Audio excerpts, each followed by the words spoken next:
Welcome back to Grandmaster Birthdays and happy birthday to Boris Gulko. Now, I consider and many consider the Soviet Championship, the strongest championship, national championship in the world. But recently, also the US Championship has been really strong. And, it would be an amazing achievement for a player to win either one of them. But in this rare case, Boris Gulko won both of them. He was Soviet champion in 1977, and then, after going over to the US, he won two actually US championships in 1994 and in 1999.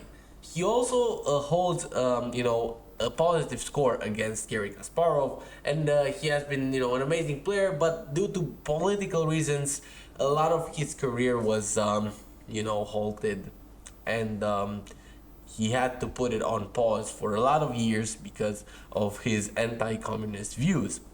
But his career aside, let's focus on the game that you all came here for, hopefully.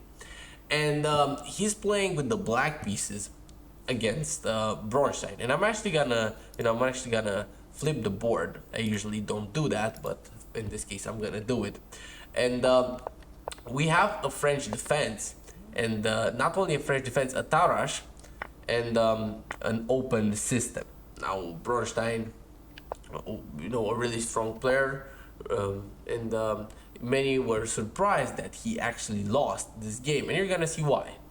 Knight e2, and now queen to b6, a4, and now knight f6. And the development here is basically something really new. There has never been another game at top level like this one. But okay, castles bishop g4, and now h3. You kick the bishop back, and you finally complete this like c3, the classical structure in a French. And okay, c takes d4, and we immediately have a trade. But the bishop gets pushed back, and now the knight takes. And okay, you cannot take with the knight, obviously. So Gulko goes long castles here. But Bronstein hits him with a5. The queen is forced back, and now a6. And obviously, if you take this pawn, now you're just completely losing. This knight is just hanging. So that's why knight takes first was played, and now ab, and just king b8 and c takes on d4. Now this position looks incredibly lost for black, and it actually is. But with great fighting spirit, you might have a chance. So bishop c2 attacking the queen moves, and now h5. Okay, g5, you try to kick away the knight, but now knight g4, and it's all of a sudden a little bit complicated. If you take the knight, h takes g4, and this is a huge threat, so you have to play f4. And now this move would not be considered that good, because now this is taken care of by the queen.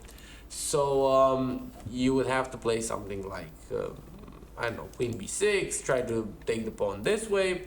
White is still winning, but Bronstein played the right move. He played just f4, and now f6. So Gulko still leaves this knight hanging. Now again, taking this would be alright, but you definitely don't really want to take it. So better be safe than sorry. But you're actually really safe, and that's why Bronstein begins to just go a little bit astray here. Like h takes on g4, he finally takes, and now bishop a4. So he doesn't take the pawn, but he comes back with the bishop, trying to get a bishop trade, but no bishop trade. Now the pawn is defended, and now here Gulko finds an amazing resource. The only resource that actually keeps the balance here. He's down a piece, guys. Keep in mind that. Bishop c5, he sacrifices the second piece, and you don't have anything else better than to take it, because if you try, for example, knight b3, defending and attacking, now bishop b6, and now, well, some things have opened up, and it's gonna be quite hard white to manage this. The rooks are almost doubling up. The bishop is almost coming here, and you have to be careful with a lot. Like if you try to stop this, okay, now I just go, for example, queen f7, and I try to go here. That would be an idea, but you know, Bronstein again plays the right move. He takes the bishop, and now we have queen takes, king g2, and now we slowly, you know, we slowly reach the position from the short. Queen e3, and now rook a3. Again, the only winning and basically the only drawing, because it's not winning, but the only moves they both find only moves. Bishop e4 check, knight e4, queen e4, king g3, and now Bronstein finally cracks here after this queen g2 check.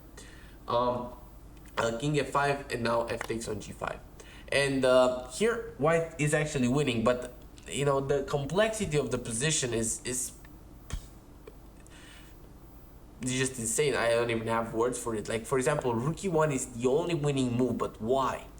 For example, rook takes on a3, and now you don't even want to take the rook because you would be lost here. For example, king takes on g5, queen g3 check, king f5, and now here you can just take the rook, and that's it. Now you have a winning position. You attack the bishop. This bishop cannot be saved. This is a threat, and you would have to come back, and now you would lose the bishop. And if you try to save the bishop, queen e4 check, then you know, king g5. But I don't think there's a point. You lose the bishop anyway. So here after rook takes on a3, you had to play this queen a5 move, attacking the rook.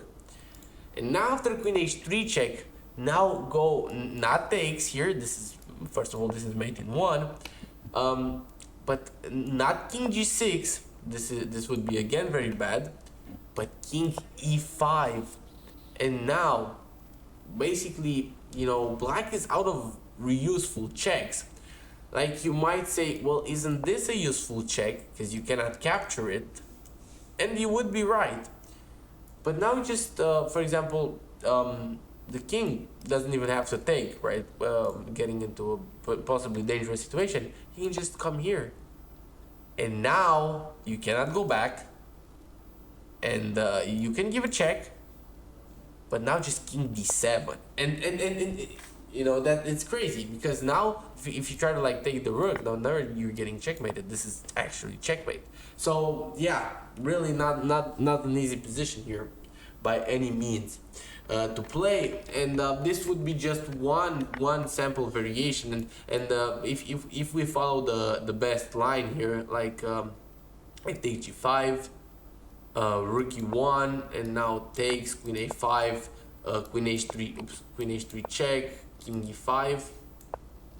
Now queen h8 is the best move, defending the rook and, you know, setting up some things, but it's actually nothing. You just take the rook, and that's a g6 check, but king e6, and as I showed you, this king is actually perfectly safe here. So after all of these, you know, mind-boggling complications, Bronstein blunders.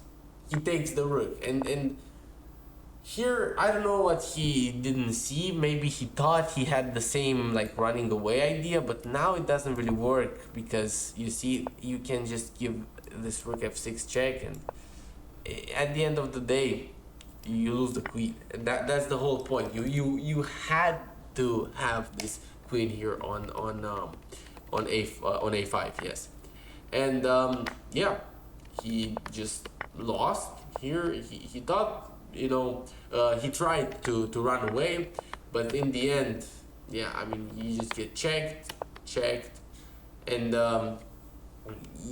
you could take this, but this is a beautiful checkmate in 1.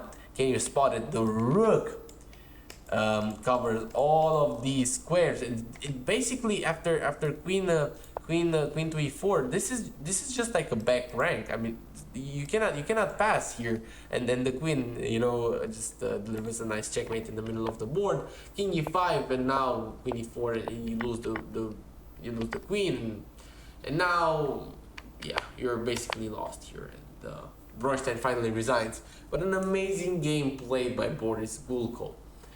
Wow, I mean, hopefully you guys enjoyed it. I really enjoyed looking at this game. Like 40 moves of concentrated, tactical, uh, just complications. Okay, so happy birthday to Boris Gulko once again. I'll see you all tomorrow. Kowalsky